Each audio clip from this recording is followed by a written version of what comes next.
Well, hello out there. Mike Shoesmith here. PP Simmons is very concerned with an outbreak recently in BIG-O-PHOBIA. This is an article from CBS New York. They're calling it bigorexia. And they're saying it could come with some serious side effects. And we're very concerned here at PP Simmons about the phobia that is rising out there against big men, against muscle-bound men. PP Simmons is very concerned about this, so we are launching a campaign against bigophobia. They're calling it bigorexia. I mean, what a slanderous phobic term for this phobia against big muscle-bound men. The article says it has often been perceived that women are constantly fixated on their diets. Now a growing number of men have become obsessed with bulking up. See, now they're putting a negative spin on it here, see. The new trend has been called bigorexia. They're calling it bigorexia. All this is a bunch of guys wanting to bulk up and feel good about themselves. That's all it is. Why all the hate against these large, muscle-bound men? Why the hate out there calling it bigorexia? What a terrible word. It could come with some serious health consequences. We'll look at. All these serious health consequences have all been debunked. It's not really true, even though the science all points to it. It's not really true that it comes with serious health consequences. I mean, come on. You guys are just bigots and bigophobes, and you guys need to knock this off. It says early in his career, personal trainer Alfonso Moretti was obsessed with building his own muscles. Well, what is wrong with that? Now, this poor guy Alfonso Moretti has been convinced by these bigophobes that it's wrong to do what he's doing. Let's read on here.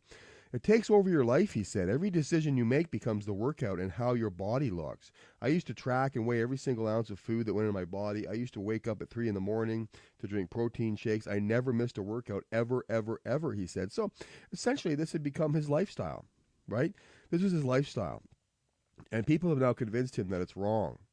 And we'll show you how they did that in a moment. But this was his lifestyle. And how dare people come against him with their bigophobia and convince him that his lifestyle is wrong. This had become his lifestyle. And it says as many as 45% of men have fallen victim to bigorexia or muscle dysmorphia, according to Dr. Michelle Caroulis, the director of sports and health psychology at the Alder School of Professional Psychology. So now they're bringing in these psychologists, and they're talking these men into believing that their lifestyle is wrong. How dare they? How dare they? This is akin to the civil rights movement and racism. I can remember as young as 13 or 14 looking at some of these muscle magazines, and I was conditioned to think that that's what a man looked like. Big shoulders, big legs, big muscles, and veins everywhere, Moretti said. So what's wrong with that anyway? What's wrong with looking at these muscles on these men and saying, well, that's what a man should look like, so I'm going to look like that? What's wrong with that? This is bigophobia at its worst, folks. At its worst, there's a new civil rights movement rising up here against the bigophobes. It says here, the emotional impact can be devastating. Well, of course it can. Of course it can, because it's an emotional issue. It's an emotion-packed issue. And we're going to drive this home emotionally. We're going to forget about the science here that backs up they say it backs up the truth that this is harmful. But we're just gonna ignore that, and we're gonna drive home the emotional impact here, and try and convince as many people as we can to end the bigophobia, because it's wrong. This is a brand new civil rights movement rising up here. It says we see psychological abnormalities, really, including irritability, angry outbursts, which sometimes people would call roid rage. We see depression, sometimes mania. Dr. Cruz says, well, listen, psychological abnormalities, they tried to put these they tried to put this on the homosexual community. Look, my page is refreshing on me here. There we go. They tried to put this on the, I think that the bigophobes are messing with my computer here, honestly. The bigophobes are messing with my computer here. Anyways, this so-called psychologist says we see psychological abnormalities, including irritability, angry outbursts, which sometimes people would call roid rage. We see depression, sometimes mania. You know, the lesbian community has been said about the lesbian community that they suffer from depression, which science, so-called science, has led to cancer rates among lesbians at 50% higher rates than the normal population. Well, what do they know? What do they know? You know, they're trying to put that stuff on us big men, and they're just bigophobes. They're just bigophobes. This is all pseudoscience what we have going on here. This is not reality.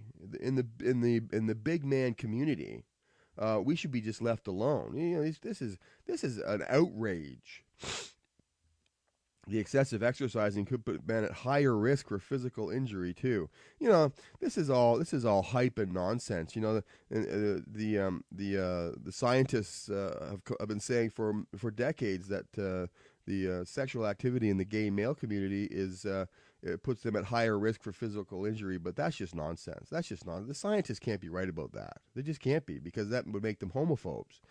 So when they say we are taking this to a whole new level here with the bigophobes and saying, look, this sentence here which says the excessive exercising can put men at higher risk for a physical injury, that's nonsense too, because that's just bigophobia. That can't be right, because you've been saying that about the homosexual male community for decades, and it can't be right about them either. So this can't be right about us either. And then it says, I had a ruptured disc in my neck and it basically paralyzed me on the right side. Maria explained. The injuries caused by bigorexia can range from muscle strains and stress factors to organ failure. No, that's nonsense. That's just nonsense. This is a healthy lifestyle, and it needs to be embraced by society. And society needs to get off their high horse and embrace this lifestyle with us. We demand big man parades. We demand that. We want that. Let's have it now. Individuals who have bigorexia, a lot of them tend to use supplements, and if you overdose on these supplements without having a balanced diet, you can develop kidney. Well, listen, men have been taking drugs to change themselves into women for a long time now. This is not a problem. I just think this is a lot of hype and over sensationalism. And this needs to stop now. We're calling, PP Simmons is calling on governments around the world to embrace this lifestyle and to put an end to what we see here happening at the bottom. It says here that this disorder, they're calling it a disorder. What a disgrace. What a disgrace to call this activity, this lifestyle, this beautiful, beautiful, loving lifestyle, a disorder. They're calling it a disorder here. What a disgrace. What a disgrace.